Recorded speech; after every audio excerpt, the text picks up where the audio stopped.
But that feeling of being financially successful while doing justice to the planet, it's a feeling I wish every single individual in this world can feel. How good it is to live the for people, for planet, and for profit philosophy. Hi everyone, welcome to Now Boarding, a new travel podcast by me, Payal Nair.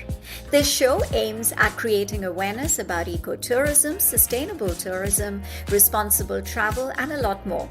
We will cover stories and journeys of people who are ecotourism specialists and those who are leaders in their field.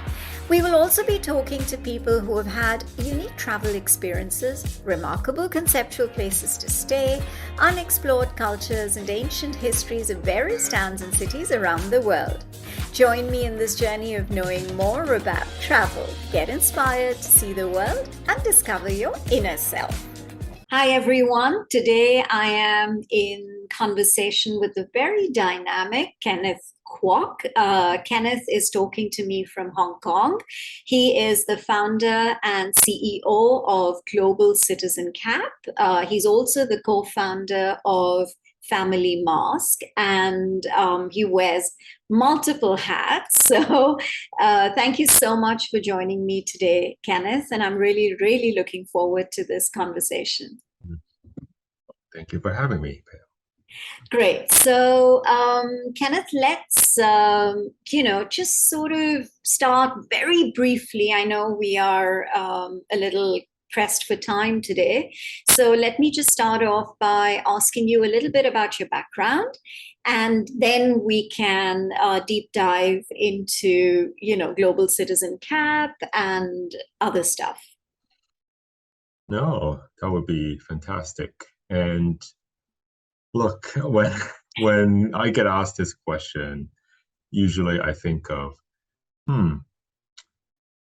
what is something I haven't done yet in my life that I would like to do in the next 5 to 10 years, right? And I think my whole life, has been addressing this type of questioning since the day I was born, I presume.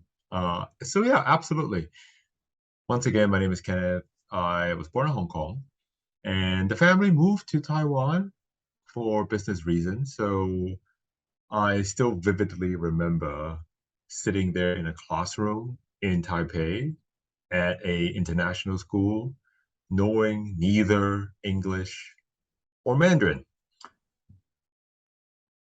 You can imagine that type of culture shock, right? How old were you when that happened again? How old were you? 7 years old. 7. Okay. Right. Yeah. Well, I mean, sure, I spoke very, very basic English, but compared to students who have done international school for 2 years, it was tough. At the same time, though, I managed to learn Mandarin in 3.5 months, like literally became fluent in Mandarin in 3.5 months.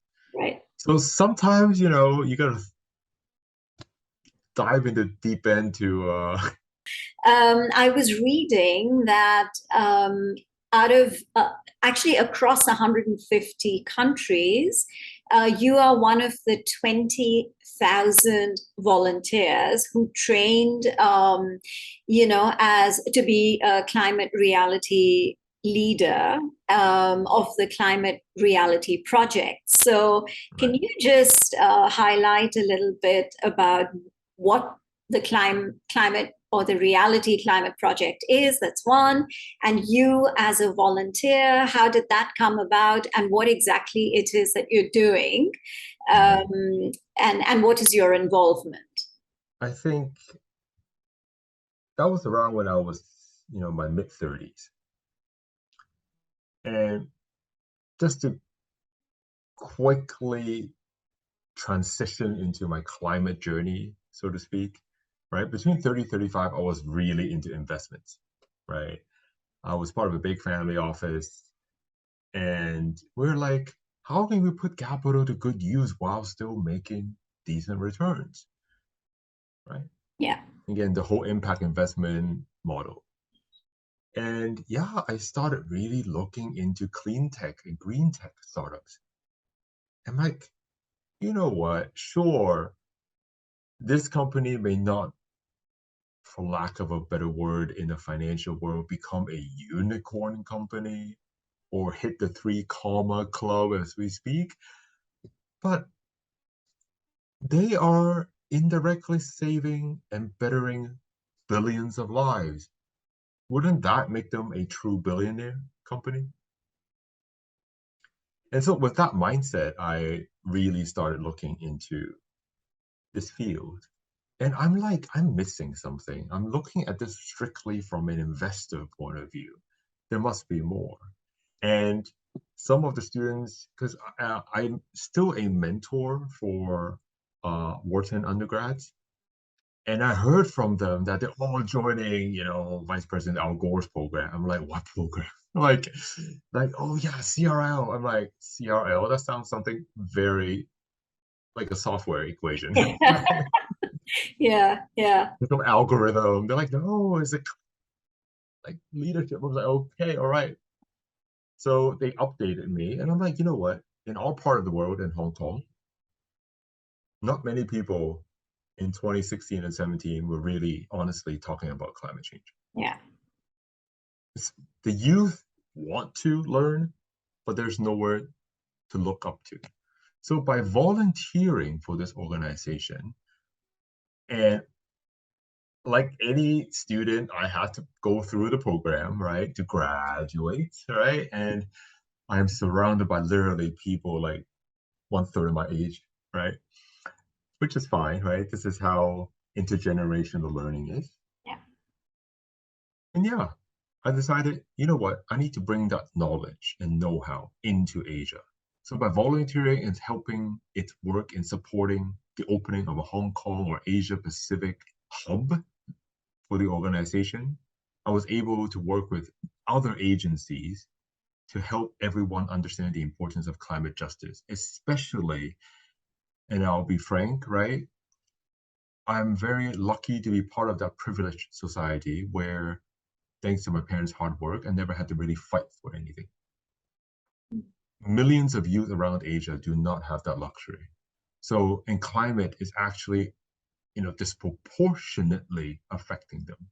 So by hoping to inspire those with privilege and access through this program, we hope to really bring together collective action, Payal, to help those youth in need or those impacted by climate change or conditions. Yeah. In this short period of time with this program and you having brought it into the Asia Pacific region, have you seen any kind of impact? Well, I definitely would say I'm just honestly one of the many moving pieces of this big climate movement Yeah, in yeah, Asia, yeah. right? And I would say 3 things that at least quantifiably can confirm there has been momentum. First, through our work, especially with organizations such as Community Arts Network, right, who brought us together, Learning Planet, UNSDSN, right, UN Global Compact. I think right now there are 30, 40 universities in Asia that has some sort of a climate change minor or a program. Because we were really hoping universities would take this seriously. Yeah, yeah. I even worked 6 months at a Hong Kong university just to drive forward that integration, Yeah, right, of climate and SDG spirits, right, yeah. into higher education. So definitely that's one. Second, the amount of youth in Asia that's participating in global climate projects. For example, one of the big events we're doing for Global Goals Week in September, it's the Young Pioneers Forum. And there we see hundreds, if not thousands of youth engaged in climate change, right, from Asia. Always a good start. And some as young as like 11 years old. Like, sure, right, there is a limit of how much they can do as 11 years old, but the fact that they're willing to volunteer and dedicate their Yeah, time to this yeah. amazing cause is great. And number 3, this is where I guess I'm most proud of, personally speaking, the number of green tech, right, and climate tech, and sustain tech, all these fancy tech terms. The number of startups in the region have tripled in 4 years. Wow. Again, not just because of Yeah, global citizen obviously. capital, Yeah. but the fact that people start realizing that there is what I call not a monetary potential, Payal, but a human potential Yeah. to do good together. And don't get me wrong, the startups who invested, they become successful. Global Citizen Cap and our, LPs, we all benefit as a society. But that feeling of being financially successful while doing justice to the planet, it's a feeling I wish every single individual in this world can feel. How good it is to live the for people, for planet, and for profit philosophy. What are some of the different verticals under Global Citizen Cap that you would like to highlight through this conversation? I'm sure every company has a vision and mission statement. I'm not going to get into that. Yeah. I think you're right. There needs to be a strategy or a scalable methodology on how to tackle a problem as big as climate change. Within Global Citizen Cap, we have three types of verticals. We have a purely for-profit, we have a social impact, and we have a non-profit. Not your typical standard venture cap type of approach, but then again, kind of to break out the mold, Yeah. right? Yeah. So the youngest, so-called, the most exciting, essentially, part is working with actual high school students. And that's how, again, Community Arts Network comes in, Learning Planet comes in, your organization comes in. Imagine starting as a 16, 15-year-old and you guide them to be climate friendly or climate aware. Yeah. Remember, in high school, we don't have a choice what we study. It's like, hey, if you want to pass, you have to take all these subjects. I don't care whether you like it or not. Sadly, education's still like this in 2022, right? In some ways. It got better somehow. So by helping youth actually appreciate knowledge in their classes, like taking biology, taking chemistry, oh wow, that can actually help me one day with climate justice. You know what? I don't mind taking it a bit more seriously. That's where that light bulb starts. Right? I very quickly wanted to ask you about Family Mask. What is Family Mask? And why did you set it up? Has it got something to do with COVID or, just very quickly, and then we can wrap up. No, I think Family Mask is just a very good example of, again, like-minded individuals coming together in crisis, right? Just like me, jumping into the deep end when I was 7 years old. Back then, I had to learn Mandarin in 3.5 months. For Family Mask, we have to learn how to set up a factory in 3.5 months. The Chong family in Hong Kong is honestly some of the best people in the world. And when COVID first reared its head in January 2020, everybody kind of saw what's needed, which is PPE, right? We need protection. And being Asian, as you can tell, in a week, the entire supply of face masks in Hong Kong is sold out because the rich are hogging, and a lot of the underprivileged don't have. Right? Even the hospitals ran out. Yeah. Right? So we're like, okay, what is the best way to start something to produce? So again, it's not me. I play a very small role in this even as a co-founder.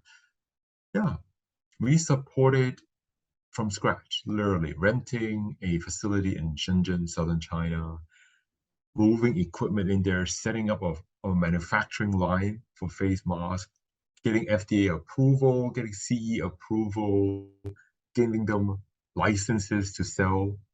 In April, 2.5 months, yeah, our first line was produced. And the first thing that we did was we donated it to elderly homes and charities. And that we got a lot of press from that because they're like, which they literally, I think the tagline is not me. Like, I'm just like, which idiot would donate something that there is so much money chasing after and not enough supplies? I'm like, I think that's the type of people we are. Yeah. Yeah. Oh, trust me, back then we could ask for any price and there will be takers. Yeah, I know. I'm aware. Yeah. So, I mean, that's amazing. That's amazing. Kenneth, I could sort of continue with this conversation because there's so much more to learn from you and your experiences. But obviously, we have to wrap up, and I'm mindful of the fact that you also have just that much time. So, like I mentioned earlier, before asking you about Family Mosque, if you could just, just anyone who wants to reach out to you, what are the different platforms that it's possible? Of course, they can always connect with me as well with Melting Pot, but I'd like to also for you to share some possible ways in which people can connect with you. That's one. And two, a last message before we wrap up this conversation. Sure. No, first and foremost, thank you, right? It takes a lot of people, I would say, think, oh, organizing podcasts, it's so easy. It's not, everyone. Yeah. There's a lot of work going on, bringing the right people together, because the whole point of a podcast, if, in case you forget, is to inspire collective action, right? And those of us who have something to share, we also want you to share your stories too. So frankly, I think the whole concept of melting pot, it just makes so much sense and is very much needed because right now, honestly, within Global Citizen Capital's network, yeah, we're working with youth from 32 countries now, and they are every day developing their own melting pot mechanism to strengthen inter-regional collaboration. So no, first of all, thank you so much for dedicating the time to inspire more important conversations. In terms of reaching out, it's super easy. I'm quite visible on LinkedIn. Type in my name, Kenneth Kwok, and then you just drop me a line, right? I think that's probably the best way. If not, you can go into a website and fill out the contact form, and I'm sure my team will reach out to you. So that's second. And finally, last words. I love this part, right? It's kind of like, oh wow, I made it till the 29th minute listening to two of them. What's in it for me, man? Like, show me what to show. Like, is there like a secret tip you want to give me, or it's like, give you the winning lotto numbers, right? For this. Right. And I would conclude with with a very simple, like, I guess, reference to my life, right? Again, think back when the first bright eyes that you had when you left college, and you were like, wow, what is my life going to be like? Trust me, that image back then I had and the image right now I have is very different, right? And one of the things that makes life interesting for all of you, especially youth listening in, right, is there's really no right way to live your life to the fullest. There's no one recipe or one strategy. You got to adapt to the real world. Like Family Mosque, right? COVID happened, boom, like 5 million PPE available in 4 months to Hong Kong, right? Yeah. So please think outside the box, be brave, right? Take chances, because you never know where it will take you. And so what if we fail? Asians, we're always so afraid of looking bad in front of our peers, disappointing our parents. And trust me, I have done my fair share disappointing people, loved ones in my life. But at the same time, I think they all will come around. So definitely, like, live the way you want to, make the change, especially on climate, right? And give yourself that liberty to impact this world. So yeah, once again, really appreciate your time today Thank and you. look forward to connecting with you in other situations and circumstances. Absolutely. Absolutely. I look forward to doing that as well, Kenneth. Thank you. It takes a lot of hard work and commitment by me and my team to bring these meaningful conversations to you week after week. If you're enjoying our podcasts, do write in reviews, follow and subscribe. It encourages us to continue with our mission of creating a community. I also have a very small request. There is another way of supporting. A one-time donation from you will greatly help. You can reach out on our Instagram pages, Podcast Melting Pot and nowboarding.podcast. Thank you so much. Hope you enjoyed this episode of Now Boarding, a travel podcast. Check out other episodes on Spotify, Apple Podcasts, Google Podcasts, or wherever else you listen to podcasts. And of course, don't forget to share your thoughts with us. Stay tuned for more exciting episodes only on Now Boarding, a travel podcast.